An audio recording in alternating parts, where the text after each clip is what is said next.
Jack Ingram came up the hard way, making self-financed records and selling them out of the back of his car and traveling around the state of Texas, where he's from, playing at, just about anywhere that would have him, and built up a huge following along the way, eventually moving to Nashville. And he did the Nashville thing for a number of years and then decided to move back to Texas, reconnect with his roots. He took a little hiatus from recording, but he never stopped working. He's been out there playing a ton of shows year after year the whole time. But he just released a brand new record, his first one in a while. It's called Midnight Motel. Came out at the end of August, and it is great. I love it. He plays a great song from his new record at the end of this interview, so make sure you listen to the whole thing. Jack's a guy who's never been afraid to speak his mind, and this interview is no exception. So let's get to it. Here's Jack Ingram on Walking the Floor. Sometimes you're thirsty, and sometimes you just need a drink. Sometimes a heartache don't hit you as hard as you think. Sometimes it feels so let's, you just flew in this morning from Texas, right? Yeah, I was in Dallas last night. Nice. Let's talk about Texas. I'm kind of fascinated by the Texas, sort of the Texas circuit.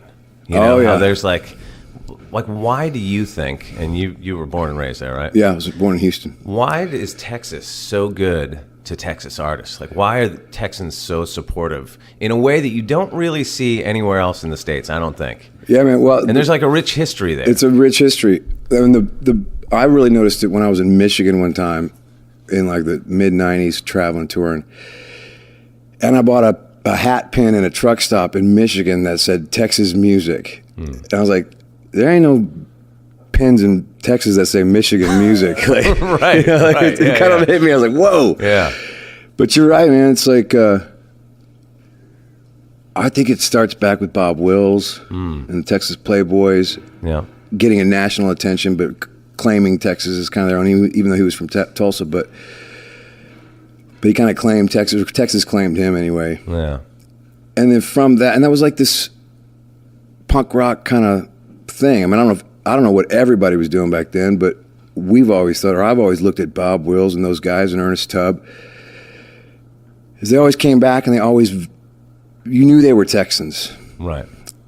And it was always this, there's a rock and roll mentality to the way we approach country music and singer-songwriter stuff. It's like, don't tell us how to do it. We don't care. Like I really do. I mean, I don't mean, it's not braggadocio or machismo. It's like, I don't care how you do it in Nashville, because I don't. My hero's Willie Nelson. Right. And he came back to Texas because y'all fucked him.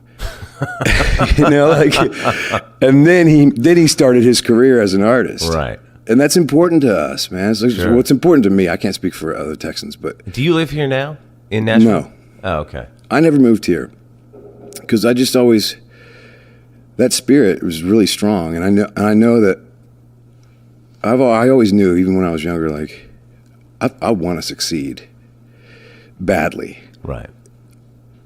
So I knew if I came to town, the first couple 5 or 6 trips in 4 or 5 years that I came to town, I saw what happens here. There's a publisher throwing a #1 party. Everybody's going to be there. So if you're a guy trying to come up in the business, if everybody's going to be over at such and such publishing house on the Music Row, you go. Right. And then you start talking the jive talk, the biz talk, and it becomes part of your language. And I was like, I don't want to do that. I'm not good enough as a songwriter to be talking biz with these guys. I have a lot of work to do. Right. So I'm going to go home where I feel my heartbeat and write that. And now I can come to town on my own terms. Right. And some people think of it as like this flip off to Nashville. It's not that at all. It's that I want to succeed so badly in a way that lasts for a long time. And I knew that I would learn the other tricks that I didn't want to necessarily learn. Right. So I never moved here. Interesting. So let's talk about your new album, Midnight Motel. I got the link to it yesterday, so I listened to it this morning, and it's great. Thank you. It is such a good record. It's like one of those records that makes you want to it made me want to play my guitar. Thanks, man. I appreciate it. It was I wouldn't even say it's a labor of love. It was just the truth for me. Like, I knew when I got off Big Machine in 2000, I think it was, my last record came out in 2009. And so I was kind of knew I was going to get off there by 2010, the end of that year. And I was like, this really isn't, I think it was a mutual love and a mutual see you later. Like, I'd done 8 or 9 singles with those guys, and they had done really well. But in my mind, I saw the writing on the wall. Like, if it takes as much energy to sell 10 million records of Taylor's as it does to sell a few 100,000 of mine. And I know what, Scott Borchetta also wants to succeed in a big way. So it wasn't like a get out of here or hey, screw you too kind of deal. It was just like, I see what I got to do. Right. And it was one of those times in my life where it was like a welcome break but I was still running full speed and didn't think I needed a break. But when you have to sit down, because going out and trying to get a new record deal and trying to keep the momentum going just seemed like it was going to be grasping at something that I didn't want to look like that. Like, I didn't want to feel that way. And so I just sat in my room, really. I sat in my house, and I just kind of was like, what am I doing this for? Do I want to be a star or an artist? Like, you could be both, but playing that game that hard, man, it's just like, it's not a drain. It's just you make some compromises along the way, and then another one, and then another one, and then another one, and then you turn around and you're pretty far away from the shore. Is that how you felt, like, at that time? At that time, I didn't realize it until I sat down, and then when I started writing by myself, and not writing because somebody told me I should write with this person or that person, but actually calling friends of mine and going, hey, man, I'm coming to town. Let's hook up and write and hang out. And once I started getting back to what I got in it for, I was like, whoa. And do you have a family now? Yeah. Do you have young kids? I've right now they're 9, 11, and 13. I didn't know if that factored into just wanting to, you've been going hard for a long time. I didn't know if that was a factor. Just wanted. Well, for me, it was like, because it's been a while since your last record. It's been 6 years. Right. But like, I still played 100 dates a year. Oh, so you were still touring through all that time. So, I mean, I was still touring. I think the thing that I was talking about at the break was doing meet and greets, doing interviews, going to radio stations, going to dinner with PDs, doing the things that you have to do to get singles up the chart, which I would still do. Right. But I feel like if I ever did that again, it would be a much more grounded situation where my mouth wouldn't open so big. So do you feel like you've had your break and you're ready? I assume you're jumping back into some of that now with this new album. Well, the great part about making a record like this is, the management company I was with at the time kept saying, let's get a song. Let's get a hit, the song. You need the song. And like, for me, for better or worse, man, I've just always known there's not a magic bullet. Like, I'm not going to have Friends in Low Places. Right. Like, I love Friends in Low Places for what it is, and those kinds of artists do that well, but I always knew, like, I don't need the song. Right. I need a record, and I need one song after another that comes from a place where I can go back to. Because, like, one hit song that's not really all authentic. Right. To me, it's just like if you have 8 top 20 singles, a couple top 10s, number 1 record, and you don't become a platinum artist, to me, there's a reason why. Right? Like, I just don't believe in luck. Like, there's a reason why my records sold pretty well, but didn't really make people want to spend that kind of money, a tank of gas to come see me play. $250 for a Friday night out. That's what it costs. Right. What is that reason? And I think it has to do with being completely authentic, man. I think, people that buy country music and buy music in general, like, they're not stupid. I think people think they're stupid, and they're not. Like, they may be simple sometimes, but they're not stupid. Like, if I'm trying to sell them on being some kind of country boy, that's a fucking lie. And it's like, why lie? Right. But sometimes, on Music Row in Nashville, I mean, you know this, like to get on the radio, you have to sound like what the radio plays. Right. So if your heart really doesn't lead you to that vein of music and you do it anyway, the people that like that style of music are going to go, I smell something funny, man. It's funny you say that, man, because I didn't really know. I mean, I haven't spent a lot of time out here, and I haven't really worked in the industry out here at all. So it was kind of surprising to me to hear that. I was talking to a songwriter friend of mine. He said that he gets what it's called, like a pitch sheet or whatever, where it'll tell you like the tempo and the groove and the lyrical content that they're looking for, and then you literally write to that. Well, that's the thing. That's the thing for me is like, I understand the talent level out here. It's phenomenal. Right. It's just not my talent. Like, those pitch sheets make me mad. Like, when I would see my name on them, I'd be like, how do you know what I want? Like, right. Why don't we get in a room and I'll tell you what I want, or I'll tell you what I'm feeling that day. Yeah. You know, I don't really write for a style of music. I write because it's my heart, because there's a pressure on my chest, man. Like when it gets hard to breathe, I know it's time to write a song. And so to write a hit song, I just pray one comes. Well, let's talk about your songwriting, like the process of it. Like, what do you do? Are you one of those people that, are you super disciplined with it? Do you write all the time? Do you kind of write in spurts? What do you do? Well, I always find that when I write a song, I always write a batch of them. Like when I do write, it makes me want to write another one, which makes me want to write another one. But I'm not, the only way I'm disciplined about actually writing is that I'm always writing. You know, if I lost my phone, I'd lose a year and a half worth of ideas. You know, like I'll thank God for the cloud. Seriously, man. but that's what I've always done. Like ever since I really dedicated my life to writing songs, I was laughing because I was listening to Jerry Seinfeld in an interview, and he was talking about how miserable he was because he can't really have real relationships. I mean, he does, but he always thinks they know that everything they say he's saying. Is that a bit? Right. Is that a bit? Can that be a bit? Right. Is that something? Yeah. That's the way I am. Like when I'm at family gatherings, I'm like, don't talk to me unless you want to hear it later. Like because it's good. Yeah. I just can't help it. You know, everything's to me, especially when it starts rolling. My brain just sees and kind of. I don't really think in titles. I just think in images of how I could put that into words and what might sound good in a line. My wife always gives me a hard time, man. She's like, I know which one of those songs about me. I know. my wife's friends ask her how she stays with me because like right, because I write listen to what he's singing about. I mean that record that we were listening to this morning, it's like that's all about my relationship. It's all about.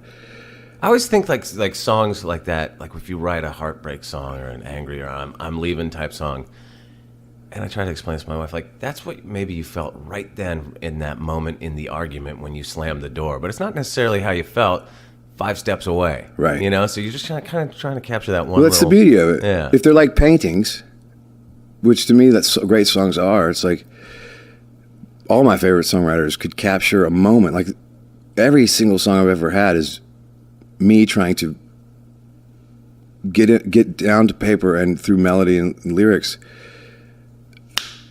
That one moment of like, oh, I got it, and you see it, and it's like it's almost like a synapses in your brain just goes, zzz, and you see this perfect moment, whether it's sad or happy or what. And then to try and recreate that is that's what songwriting is to me. Is like trying my best to recreate that moment of brilliance that I saw clearly. And then to get it all the way from there down to here, that's the hard part. The crafty part comes. Yeah, and that's where I'm a kind of a disciple of Guy Clark, and literally, like, did you know him when you were first starting out? I've known him since I knew the words to his songs, but just the same way we know English. Right. Like you just learned them because they were part of the fabric of how I grew up. Sure. And then when I'd come to town, everything about me going to Nashville was kind of because of Guy Clark and Lyle Lovett and Steve Earle. And didn't Guy Clark have that same kind of journey? Didn't he come out to Nashville and be here for a little while and then head back to Texas? Yeah. And he got a residency here. I mean, he stayed here because Towns came and Susanna was here. But he always, just like most Texans I know, you know, he never said he's from Tennessee. Blasphemy. Well, it's just like, I just don't think, as he says, it would go against his sensibilities. Right. You know, it's just, but that whole idea of songwriting to me is just about, because I've heard the masters do it. I've heard the great songwriters do it, and it's like, if I can write songs like that, all that other stuff that we were talking about earlier, having hit records and all that just is in my peripheral that can happen. Right. But it's never going to happen for me unless I really do what I know I'm here on this earth to do, Right. which is write songs. Probably never going to happen if you're trying to do that. Yeah, that's just like getting laid. Like, if you're trying, man, it's not going to happen. Is your new album, listening to it, it sounded like a live record without an audience.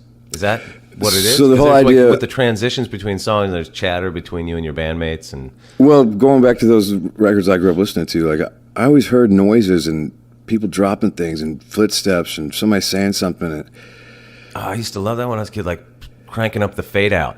Yeah, like man. the guitar lead that's going on that they cut, that goes to quiet. exactly. And that's what I always, like, I miss that these days because all these records are so clean and precise. And I thought, well, I want people to hear the character of what's going on or envision for themselves what might be happening, because I always wanted to be there. Like, I remember listening to Willie Nelson doing I'd Have to Be Crazy, which was a Stephen Fromholtz song. And it was on his, this is also what I loved about Willie. Like, it was the first record I ever saw that said greatest hits and some that will be. Like 2 or 3 unreleased songs. He's just like, well, these are badass. These are definitely hits. And he didn't even know the words to the song. And so he's playing this beautiful song, and there's like a bridge near the end, and you can hear this big, thick voice singing the word, and then Willie sings it, and then singing the line, and then Willie sings it. It's because Feeding him the he was lines. feeding the lines right next to him in the studio. And I always thought, I wanted to know who that was, and I found out who it was. Well, that's somehow I found out through back in the day when we read liner notes or read interviews in order to get any information. And then I read Stephen Fromholtz was singing that, and then I was like, oh, that's the songwriter. Oh, he wrote that song. He's in there with. I just thought that was brilliant. Like, how cool! I want to be in that world. Yeah. And so that's why when we started making this record, I told John Randall, who produced it, I called him and I said, well, I knew the whole reason I made this record, getting back to that, is that everybody thought it should be let's do the next big, great song. And I was like, I don't want to make a record at that time, having just gotten off the label I was on and trying to figure things out and kind of going, wait a minute.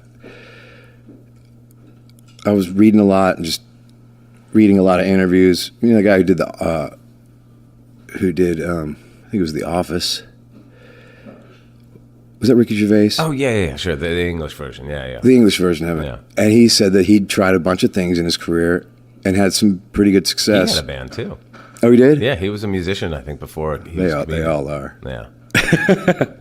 Like in the New Romantic era. Right, Like I can imagine. The hairspray and the whole thing. I can imagine. Yeah. He'd be good at it. But I read that he said that he had basically compromised a lot to try and make his things happen. And the only time it really happened in a real way was when he said, no, I'm never compromising again. I'm not going to be a dick about it, but I'm never going to. I know I have this vision, and I'm going to find someone to see that with me. And so I kind of hit that spot. I was like, I know why this didn't pop the way we all thought it would.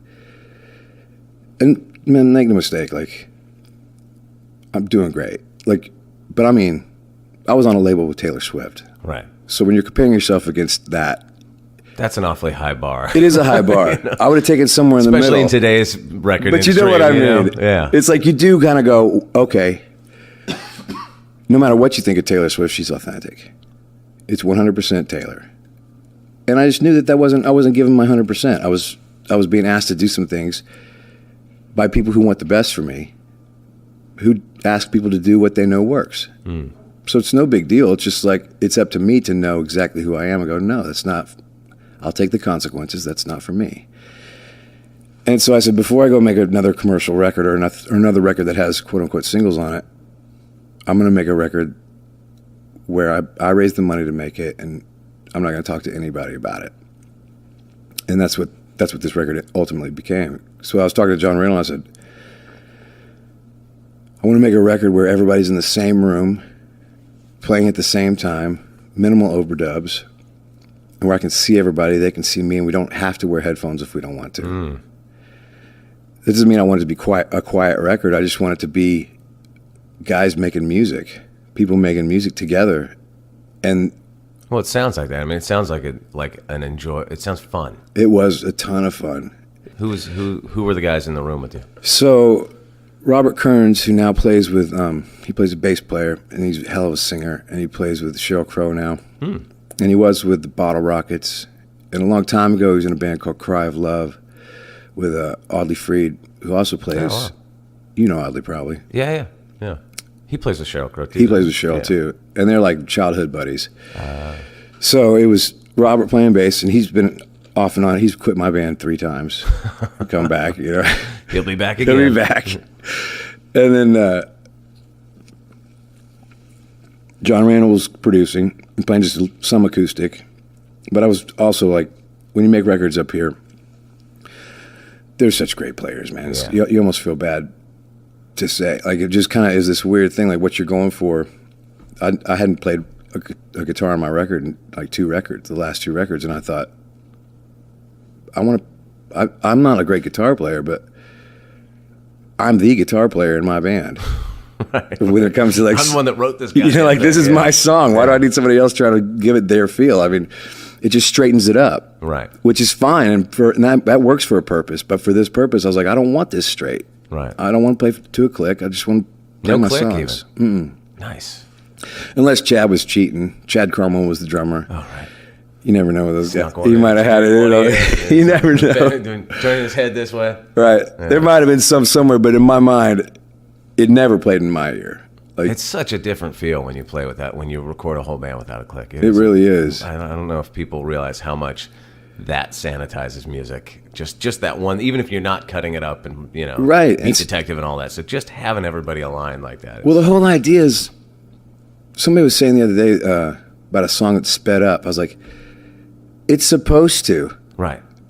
Like if your heart... Right. If you're having a good time, it usually gets faster by the end. You kind of start bobbing your head, and then you're jumping around and spilling beers. I mean, that's kind of the point. But, so there wasn't a lot of that. It was more just like, let's play music. And so Chad Cromwell, who's a stud, he's the only guy that came down from Nashville. He plays with Mark Knopfler and Neil Young, and oh, really? Like he's a monster. So he came down. He was the drummer. He was the only kind of adult in the room, guy who was. He works in the studio every day, right? And so it was at the beginning. It was like, will he agree to start at 5 in the afternoon and go past midnight? He said yes, and then as the days went by, I was like, he started really loud. He was like, wow, it feels like we're making a record again. I was like, there you go. That's the idea. That's the point. And then Buck Allen, who plays piano and keyboard, organ on the record, who's also, his father is one of the legendary, Terry Allen is a legendary songwriter from down in Texas too. So he's been in and out of my band forever, and he's from Austin and a fantastic artist, and plays like he was in Joe Walsh's band last summer when he put that thing together where they toured for a while. And he's a stud. He's just great and a great human. And then Charlie Sexton, Charlie? Oh, right, because I watched the movie that comes with it. That's right. And I could see that he was in. I didn't know if he was like in your band or he was just doing the album or what. He just came for the movie part and was in the band. But he didn't play with me. I mean, he's played a couple gigs with me here and there. But have you guys worked together on recorded stuff in the past? Well, we started working together about a year before that, because he's busy. He's one of those busy. dudes that like always pops in something cool. Well, he's just. I saw. I don't think that's by mistake. Movie. I was like, wait a minute, that's Charlie Sexton. Well, yeah, and he's just always been one of the beautiful people, You know, like he's just when anybody from Austin wants to grow up, they want to be Charlie Sexton, Right. Except for that one haircut in 1986, but. But he's just like, I always tell him, I think on the credits I said that he played guitar and brought scarves. Like, he's just that kind of cool dude. Yeah. And in fact, he's the only guy I've never given shit for wearing sunglasses inside. Like, you're Charlie Sexton. Yeah, it's almost you expect it. Right, man. You'd be disappointed if he didn't. And so he plays all that really beautiful guitar on the record. It's amazing to watch a guy like that play who you know, came up at the feet of Stevie Ray Vaughan in the clubs in Austin. And he can shred on guitar. Like, he can play the blues just as good as anybody in the world, probably. Right. But he didn't take a single solo, really, on the record. It's like everything was wide open for him.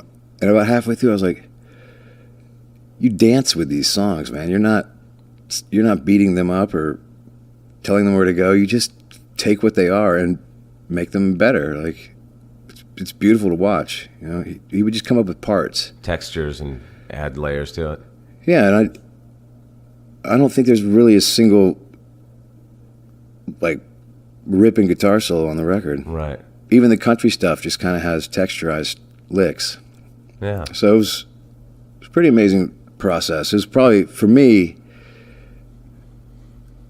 it was a getting back to what I thought recording would be when I first started. Before you ever recorded? Before I ever learned any rules. Right. I thought you could be that loose. I mean, I had to learn that you don't get to be loose until you're really tight. Right. That's a good way of putting it. It's true. Yeah. Like, you know, you listen to the Stones and everybody wants to be loose. It's like, they're not loose. Right. They're tight as fiddle, man, but they're deconstructing it. Right. Which is a very different way to come about it. I mean, maybe it took me 20 years to get there, just to figure out how to really make people think it's falling apart when I know it never could. Right. You know? You know, I read that you actually made 2 albums at the same time and that you have a whole nother record ready to go. Is that true? Yeah, so that was part of the process for me. Is it the same band, same group of guys? Like it's same kind of same thing? but different, and a very different process. Well, the reason I made this record is what I said, look, before I go make a commercial record, I have to do this other record. Right. This all these songs that I wrote over the last few years that I gave to the label, and then the next day they'd send me a bunch of songs that I should cut, but I never heard anything back about these songs that I know are great songs. Not because they're great to anybody else, but they're great to me. And I didn't want to forget those.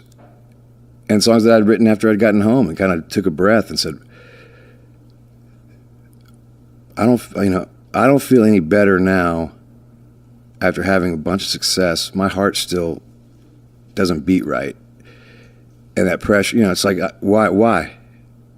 Why don't we feel any better when we have success? We thought getting to the top of the mountain would change everything, and it's a good view, and then all you're doing is looking for another mountain to climb. And I had all those songs that I was just thinking about in the middle of the night that I was writing about.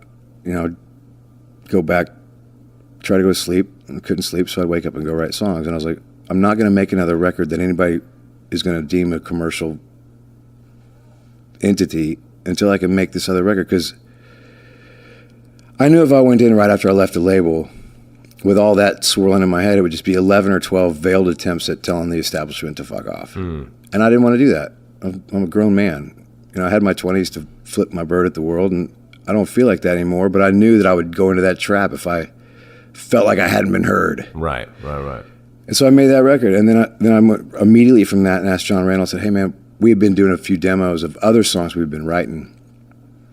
And I said, those demos were great. Let's take a couple of those and make them into real records, and then take these other songs that I have that I think are more commercially viable. Basically to me, it's like, let's go make a record that if I ever get on the radio again, it'll be the way I want to get on the radio again. Right. And if I never get on the radio again, these will still be songs I would play for anybody, anywhere, and say, if you don't like them, you're wrong. To me, which is kind of what I've always, that's kind of how music's supposed to be made, is like, I made this from nothing, and if you don't see value in it, that doesn't make me not want to do it. Sure, I mean, you got to be proud of it. That's what I mean. First, if there's gonna be one fan, the that's gonna be happier me. you are with it, the more likely it is that other people will be as well. It's the only way I feel like you can make an impact. You know, and I mean, I think that music that I don't like, that's big fat hits, I know that the people that did it love it. Right. And that's why it lasts. I'm not talking about the fly-by-night hits, the ones that are just kind of chart-topping, spinning singles that just come and go. I'm talking about the ones that make a difference. Right. That those artists last, whether I like them or not. It's because they love it. Sure. 100%. And I just know that's how it's got to be done for me. Because I'm not a great singer. You know, like, there are people who can just sing their way through their lives. Right. But that's just not me. And so I just made this whole other record that's like, the next part for me was, okay, I love great commercial records. Like, I sing along to the radio. Sure. Like, and drive faster and turn it up and roll I mean, I love great hit songs. It's the great thing about being like an adult past your 30s is there's no longer guilty pleasures. That's right. You know, like, because I don't feel guilty about any of it. Never. You know?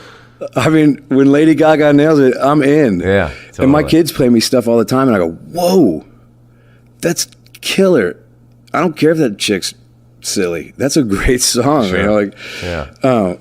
Like, Drake is one of the funniest writers around. Like, that Jumpman song. My kids haven't gone through a hip hop phase yet, so I'm not super well versed in modern hip hop. My kids I'm not well versed in it. They'll bring me stuff that they think is cool, but they won't really pretend to, like, they're not playing it out yet. They'll go, my friend's like this. Oh, right. And they'll turn it up and I'll go, and they act like they don't care what my opinion is, but once I kind of say, that's funny, or that's good, that's wow, then I'll hear them play it more. That's the only way I know. That's the only way I know they respect me at all. We have a version of that in my. I mean, I learned my lesson real quick with my oldest son. How old is he? Well, now he's 12, but when he was like, I don't know, 7 or 8 or something, he came home and said, "Dad, can I buy the High School Musical soundtrack album?" And I was like, "No." Oh no, because that was like my opinion. Right. And he walked out of the room. My wife was like, "What the fuck are you doing? Let him get that record." Yeah, man. And I went back to him and I said, "Yeah, buddy, of course you can buy that record." He's like, "Oh, I don't want it." And I was so heartbroken. Mommy dearest. Oh, totally. And I never did that again. Anything that my kids bring to me, I'm like, "Oh, that's great. Let's turn it up." You know. That's funny you say that, man, because I've tried that too. Like, I probably said some things that were rude before, and I know they'll bring it back later. And I'm like, "Oh, I didn't mean that." Like, that's just my stupid opinion. Like, you want to hear something funny? My kids, I listen to a lot of like old country, like Buck Owens, Merle Haggard, like that era. Right. And my kids, like, they will instantly, a song will just start and they instantly know if it's not rock. Oh yeah. And they shout me down in the car. Like, oh yeah. They are so, I'll be like, "What are you talking about? This is the Stones. This isn't even a country band." Right. Like, "No, it's country. Turn it off." Seriously, man. Mine do the same thing to me. Yeah.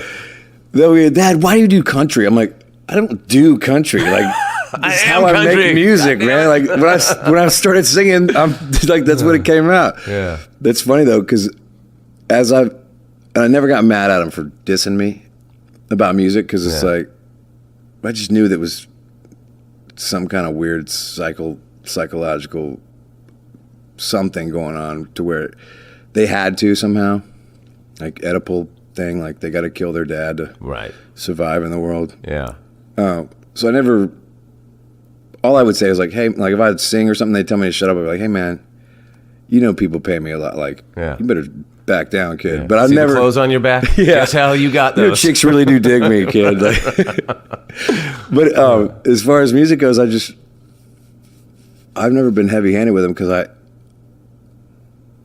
I'm just amazed at how badass those pop songwriters are from the 80s that are now making a living writing music with Miley Cyrus, and there's some great songs on Hits One. Like, sure, you took him out with a guitar. In fact, I did a couple songs. I did like a few versions of Katy Perry thing. And, We do a thing at my Paramore. kid's school. It's like a parent band. We do it once a year. Get all the That's what I musician read about parents. that. And we always do like exactly what you're talking about. Bruno Mars, Katy Perry, whatever's just current. And you realize know. how fun those songs are to God, play. yeah, I mean, it's kind of like once a year I get current with what's happening in pop music. I'm always like, these are good songs.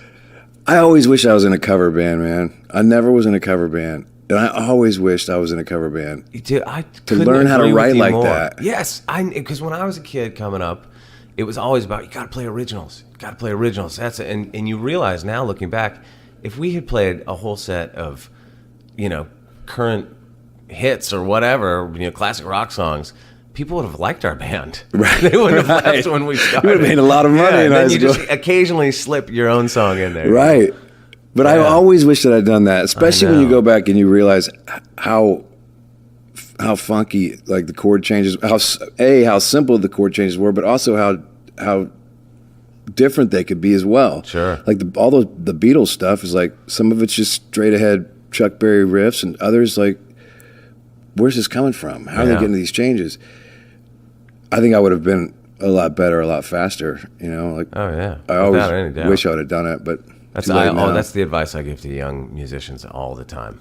Hey, what should I do? I form a cover band. Just do that while you're a teenager. You'll figure it out. You really will. Yeah. I mean, I guess I kind of did, only in the fact that like my first gig, I brought 25 songs and one original, but they were all pretty standard country fare. Like I did like 3 or 4 songs. And when This was when would this 1990. be? Okay. How old were you? I was 19. Okay. So I never played bands in high school. Oh, really? Yeah, I was like into sports and doing other things. And then my senior year in high school, I had to take an elective, so I took an acting class, drama 101 or whatever. And through that, there's a competition, a UIL Scholastic deal where it's a big deal for the drama club or whatever. And they wanted to do this play where it's called The Rainmaker, where there's a big character. I can't remember the guy's name who did the original movie, but there's a big guy, like a big, loud dude. And I was just a senior in a class with a bunch of freshmen, so I was just like having a ball. I'd never been around that kind of energy before. I remembered walking by the drama room, which was right across from the gym, and I was always playing sports, but I never really dug like jockstrap that kind of humor. I was like, hey man, why don't you quit picking on that dude or whatever. Like there was a point where I'd be like, that's enough. Yeah. And those dudes would be just boom, boom. Yeah. And I'd walk by the drama room, I'd be like, I was the dude that they were boom booming to. yeah. I was not the big guy. Right. Well, that's what I mean. Like I knew they were missing something by dogging on the drama people, because I would walk by the band room and the drama room, which was right next to each other across from the gym, and I'd be like, those people are having fun. Like there's an energy coming out of that place that they're rocking. And then when you start getting older, you start partying with them a little bit, and like, oh, they're a lot of fun. And so when I was in that drama class, they said, we want to do this play, but the guy who normally does every play, his name was Chuck Bialis. He was this great actor. Like I think he went to school on an acting scholarship, but he wasn't a big kind of loud, charismatic kind of dude. And so the lady came into my class and she goes, who's that guy? And she goes, I want you to come try out for our play. And so I got it. I got to be in that play, and so I got to enter into this world of entertainment thing where like, That was your first time on stage? it was I'd been in, like, when I was a kid, I would always get Jack to do it. Jack will do it. Right. Like I wasn't asking to be it, but the teachers would always come and go, Jack, come here. You're gonna be Captain America or whatever, like in the school deal. But I never really, nobody gave me crap for it. My brother thought I was crazy, but when I really dove in as an 18-year-old in high school, I was like, this is everything, and this is the best of both worlds. Because I realized what I loved about athletics was that my favorite time in athletics was when the game started, because it's like all that adrenaline, and it's like that rush, and it's time to go, and you have to deliver right there, or you get crushed. And I was always like, that kind of feeling is the same thing as, okay, they push you out, lights on, camera, go.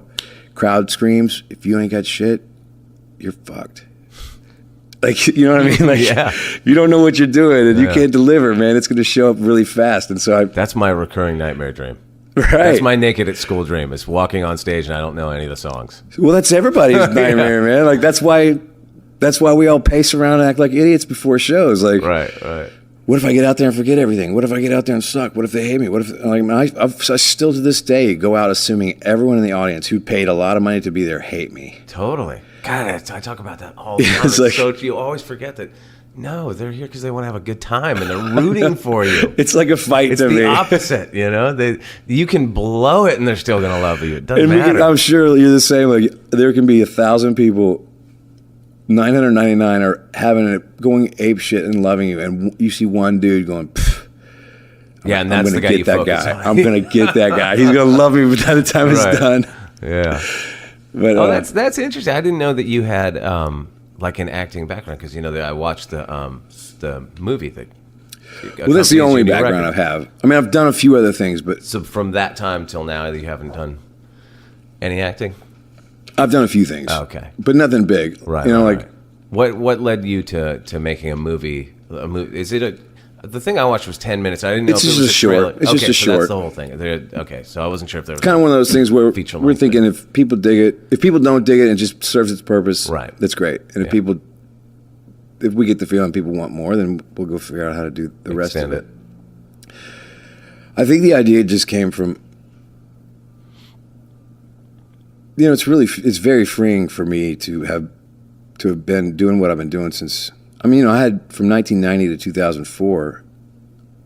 I was on labels, but I was always on divisions of labels and things where I think by saying, "Hey, man, I want to be an artist and I want to do this my own way," I think people believed me and let me do a lot of things in the early part of my career that they had no intention of selling my records. I just didn't know that. Like, they wanted me to make my records and wanted me to. It was a great experience and I loved it. But after every record, I'd be like, "How come we didn't sell any records?" Well, because you wanted to make your record your way, and those other records. And that's not how we do it here. Like, we're glad to have it, and we're glad you're breaking even, but that's a lot of fun. We can talk about how cool you are, but we do business with these other artists. We do these other records for tax reasons or whatever, Right. you know. Well, I mean, do you think that because isn't that a thing where they kind of groom songwriters that way, make their records, but really that's just sort of like as a demo? I for think other so, artists, because a lot of great songwriters like Jim Lauderdale and Bruce Robinson, Right. Buddy Miller get cuts from just making records and Right. doing their thing, and they make a great living at it. Sure. I mean, you've been on a few different labels over the years, and that was one of the things I wanted to ask you about, is which label for you has been the one that you've felt the most sort of supported as an artist? You know, I was on some great labels. One of them I know was going to be a great home, that just the funding got pulled right away. It was Rising Tide was the label, and that was going to be a great label, but for whatever reason, they gave them 18 months, and then they pulled the plug on it because of, like, it was division of Universal, and so just who knows what happened. But and then the other, it's funny, man, because I'm torn as far as that goes, because the most support I've had musically has been every label I've been on, except the label where I had the most success, and the most support I've ever felt business-wise was the label where I was feeling like I had the brakes on artistically, but having great success commercially. And so, Interesting. well, that's, man, like me saying that, and it's like, that's why I had to go home Right. and really figure out, what do you want, man? Right. Like, I'd redefine my own, what is success? Because it's like, if having hit records is what you want, if that's what you want to do and you're going to be happy doing that, then go do it. Right. But if having Jump in success with both feet, with yeah. not 100% your own artistic creativity and control is not going to do it for you, then you got to figure out what you're going to do, man, because it's this push and pull that I just couldn't live with. And so it's funny, the most musical support I've had is every label I've been on, except the one that gave me times 100 the most business support. And the new ones, and those guys loved me and wanted me to make great records. right? It's just they had a job to do, and they got it done well. Sure. And the new one's coming out on. And the new one's on Rounder, and that's the first label I've ever. Where's Rounder's based? So Rounder's here. I think they have some in. I don't really know. I mean, I know they have most of their stuff here. I think their main. Don't they have other labels out in California or something? They do. Yeah, but. And is it true? Did you start out like selling CDs out of the back of your car? Was it that kind of thing? Yeah. Is that how you got your start? Well, going back to what we talked about in the very beginning was like that whole rock and roll mentality of Willie Nelson, Waylon Jennings. I mean, that's what I identified with coming up, was that rock, like where I come from, it starts with Buddy Holly, goes to Joe Ely. There's a West Texas thing coming in. There's a rock and roll thing. There's Willie and Waylon, and it's like they were the ultimate bird to the establishment. And so saying you were a fan of country music where I grew up was like saying you loved The Clash. Right. Like, and The Clash loved Joe Ely. The Clash, they take him that's what I mean. So we kind of came from this thing where like country music was never gay to me. You know what I mean? Right. It's like, if you don't funny, like... there is a funny connection. You see this a lot. I mean, I kind of came up through... I got to country music later, where I grew up listening to like heavy metal bands and then punk rock, and through punk rock really is how I ultimately got into country. And there's a lot of people that was their journey. There's a real connection between like, Hank Williams and Shane MacGowan or whatever. We go to a punk show and a lot of them have Johnny Cash shirts on. Absolutely. I mean, it's kind of that same thing. And I knew from where I was coming from, I was like, there's a thing about country that kind of is this, like you said, your kids go, we don't want country.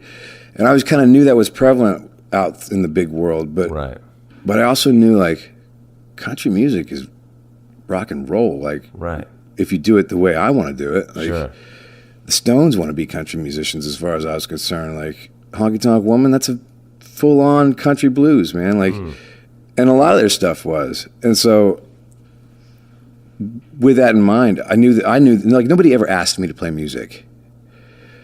Like, there's talented kids in the schools or that that get your guitar, play music. Nobody ever asked me to do that. Right. Like, it was something that came from me that I was willing to go get ridiculed for because I had to do it. And so with that came, like, nobody asked me to make a record. I went to a guy who I knew made a record. It was a band called Jack Pierce back in the late 80s, mid 90s. Like, T-Bone Burnett did their record right after did the County Crows. And they were making records independently in Dallas. And like at the same school I was going to. And so is Dallas the part of Texas you grew up in? No, so I grew up in Houston, but I went to school. When I started playing music, it was in Dallas. So a bar called 8 Ear Saloon. But Jack Pierce was making these records, and they were printing them up, and this guy was real creative, Kerry Pierce, and he would let me open for them, and he ran an open mic night on Tuesday nights, and so I would go do the open mic, and they made a record, and so I was like, well, they seem to be doing pretty well. I'm going to do that. It was right when CDs were first available at a price that we could afford to, like, people didn't really know, like, CDs were for artists, recording artists, and cassettes were for dudes with demos. Right. Remember? Like, yeah, we had Fostex recorders, man. Right. That's how you did and so when I made this little 10-song demo record, whatever, I got like 100 friends of mine to give me $100. Like, I got money that way. And I write out these little contracts for all my friends where I was going to pay them like 10% of my gigs, and I had a whole deal as a way not to make my parents nervous. Like, I made a full-on contract of like, if you give me $100, here's how I'll pay you back. They're like, oh, sounds like it was a business plan. So I was like, got it. Were your parents supportive of you?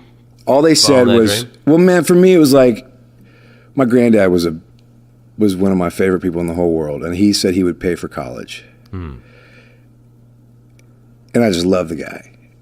And so I was like, I know what I'm going to do for a living. After I played my first gig, I was like, this is going to work. Like, I love this. And if I can get other people to come see me play, I'm going to do this for as long as I can. But out of respect for him, I finished school. And out of respect for him and my parents, I was like, I know, I know the cliches. I don't want to be a cliche. I don't Right. I don't want to freak my parents out and have them crying and screaming and all that shit. So I was like, I'll just tell them I'm finishing school, and when I make this record, I'm not going to pay for it. I'm going to get my friends to support me, and I'm going to give a contract to them, and I'm going to pay them everybody back. And by the time, like 3 months after my record came out, I paid everybody back, which I didn't realize at the time was a big deal. Right. Because in my mind, like my heroes were Townes Van Zandt and Guy Clark and Willie Nelson. So what I was making was not close to what I wanted to be making in 20 years. It was just a way to get started. Sure. But other people liked it. And your record recouped, man. That's I recouped them. I was my own label. It was great. Yeah, amazing. It was fun. I was nice to me. I supported every decision I made. That was your best label. That was my best label. Right there. But yeah, so I ended up selling. What I didn't realize was that people don't sell records really. Like I found out later, like 1,000 records was a big deal. Right. But I was done with 1,000 records after a couple weeks. And I was selling T-shirts and people were coming to my shows, and then I got to be okay. I've sold that in a couple weeks, and all right, I'll order 3,000 next time, and then I ordered 5,000, and then every town I'd go to, I had my own phone number on the CD that said for booking call.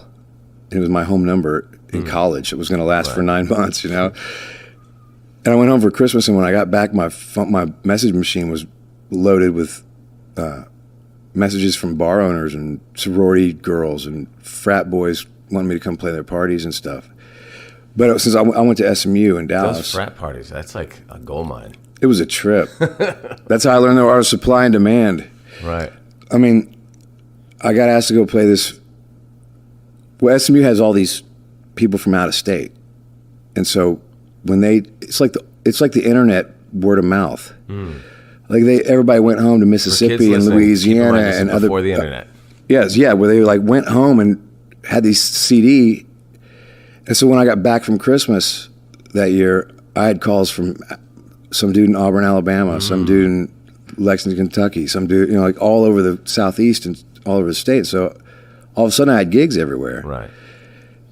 It was pretty amazing. Are those still some of those places that you cut your teeth doing? Are those still some of your strongholds for having great shows? Do you go back to some of those same cities, and that's where like you have fans that even saw you back then coming out to the shows?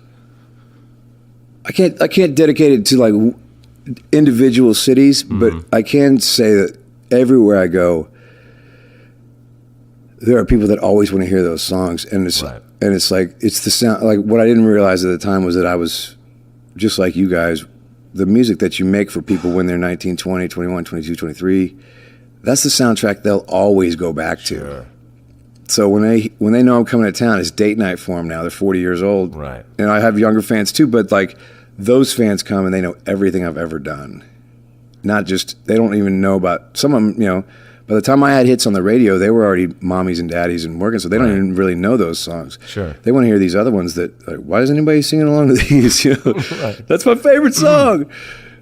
But so, like, what was there like a specific, like, was there a kind of a eureka moment or a point in all that where you went, oh, I'm actually doing this. Like, I can do this this is going to be my life. Like, I'm on my way. I remember it because when I was in college, I knew a lot of people that were at the shows, even if it was in Austin and I was in Dallas, but I just knew them from, I was a counselor at this camp out in the summertime, and they all went to UT, and then the guys I knew from school, and then I just knew a lot of people, so I was like, I remember being terrified, thinking, those people are going to graduate. Right. And when they graduate, they're not going to go out on Tuesdays and Wednesdays and Thursdays. They're gonna. My fan base is gonna graduate. It's gonna go away, and I thought, okay, well, that will be it for me. Right. Not that it'll be over, but for me, I was like, that's how I'll know. When I first go to a show and I don't really know anybody in the audience, and they're still screaming and clapping and buying tickets, I'll know that that's a real fan base, and then it's real. Right. They're not just dudes going, hey, look at Ingram, man. Blah, blah. It's like they're asking me for songs, and they're there for that reason. Yeah. And that's how I knew. I was like, I got this.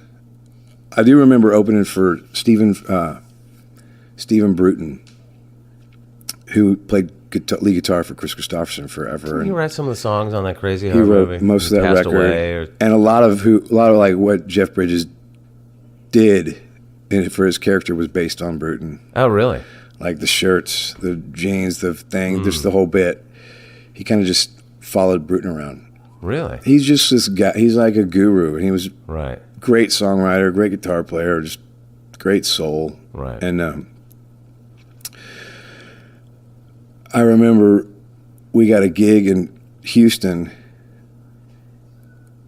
over Thanksgiving at this place called the Satellite Lounge, which is like a 400-seat place. And I had huge respect for Bruton as a songwriter. I first learned about Bruton because he had a song that Willie Nelson did a duet with Bonnie Raitt on the Borderline record. It's called "Getting Over You," just this beautiful song. So I'd become a huge fan, and so they asked me to open for Steven. The club did. Steven didn't, but the club wanted me to open for him. And I came down there, and it was like packed.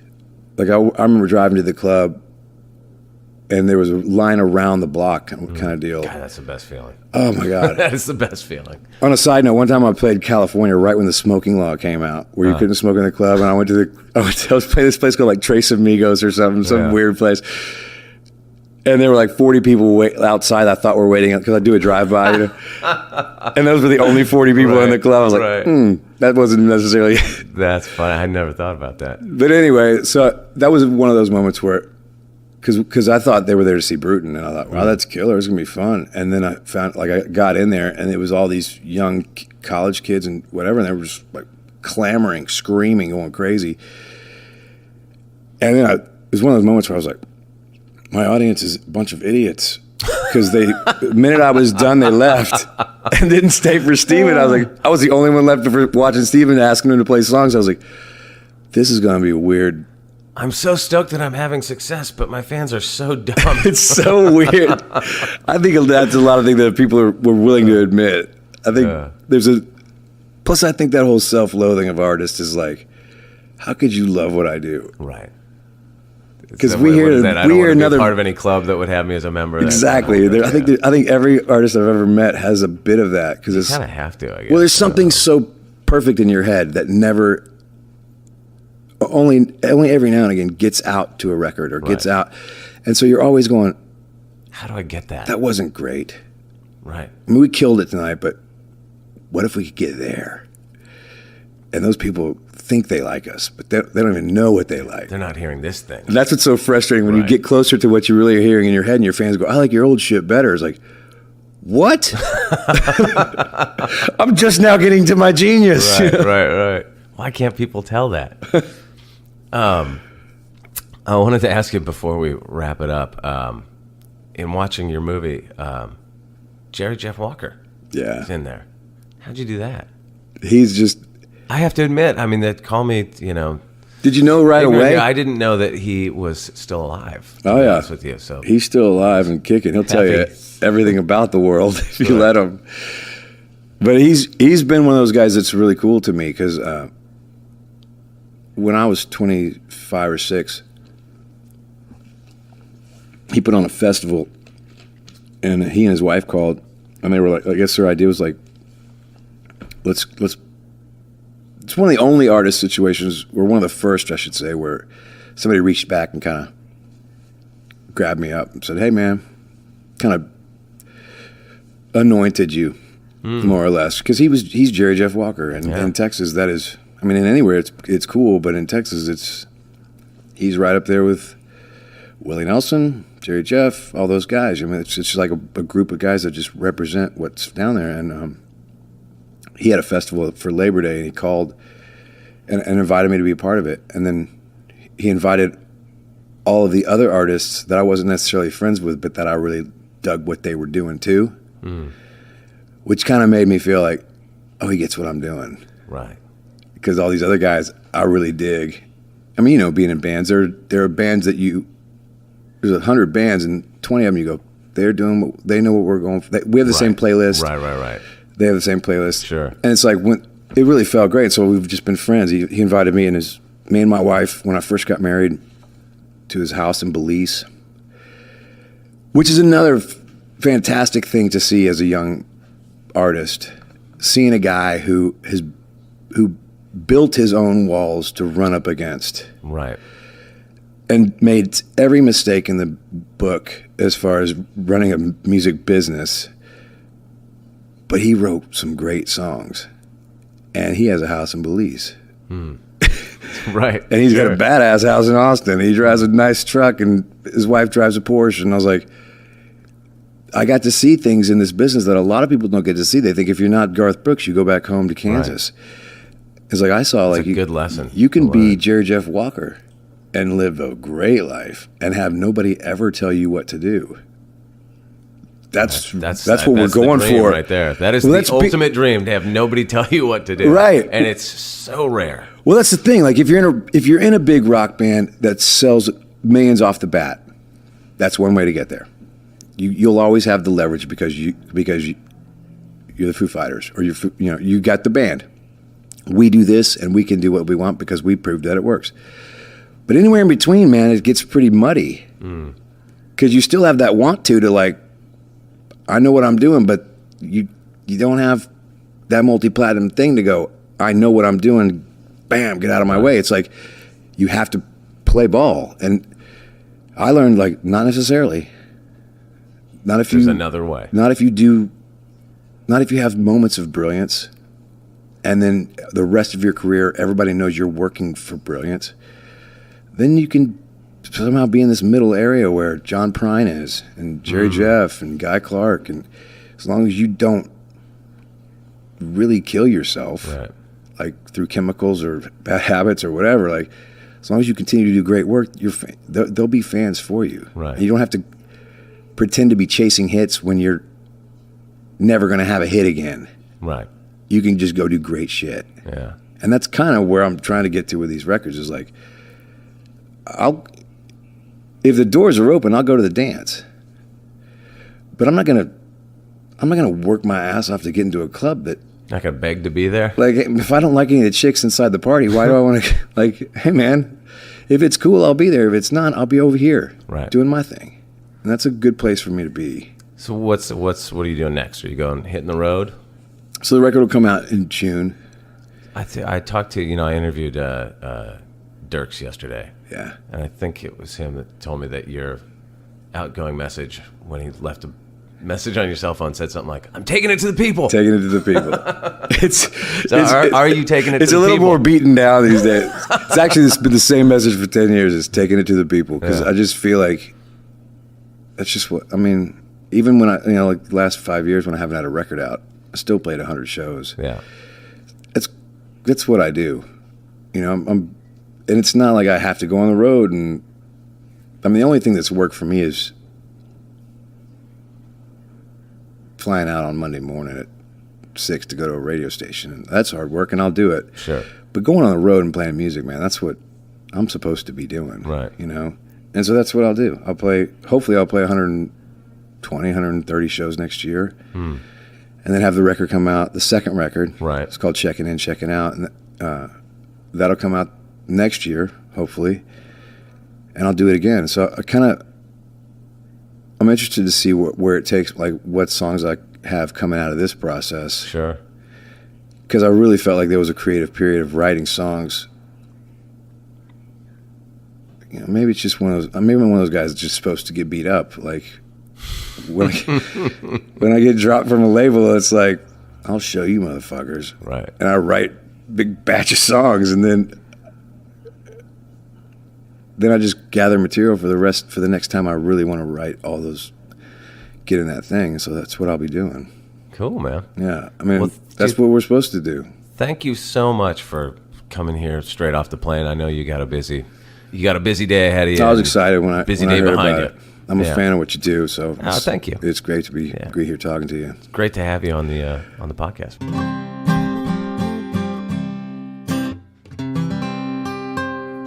Here we go, chick. Hello.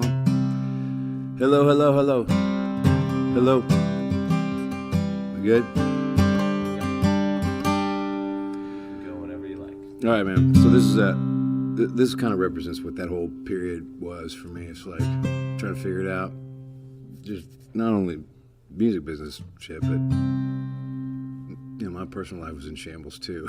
Like, my business wasn't just sucking. I'm about to get divorced. It's fun being around me.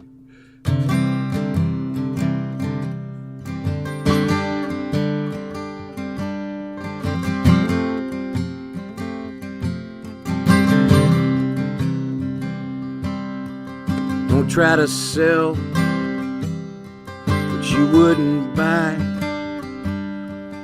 You'll go to hell for telling a lie. Don't write a song that you wouldn't sing. The only thing wrong is everything. Don't start a fight you think you can't win, 'cause a hook left or right still hits the chin. Don't light a match, think it won't burn. Fires just catch. When will you learn?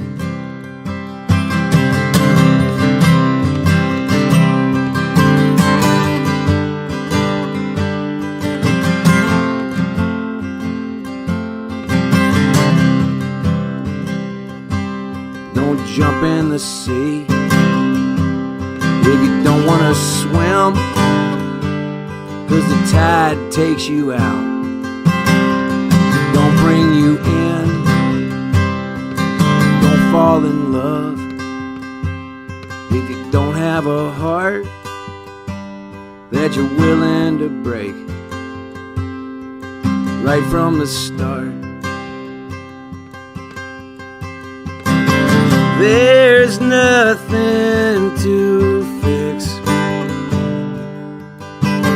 There's nothing broken. All you have to be is all you are to me.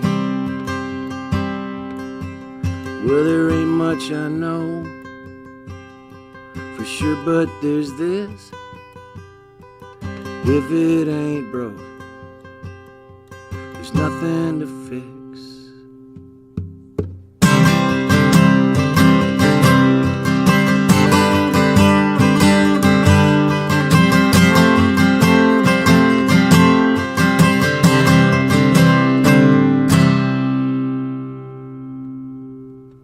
Yeah. Nice. Well, you guys got to clap too. Damn it. Thanks, man. Thank you. It's good being here, man. Thanks a lot. There's nothing to it. I'm drinking through it. I'm drinking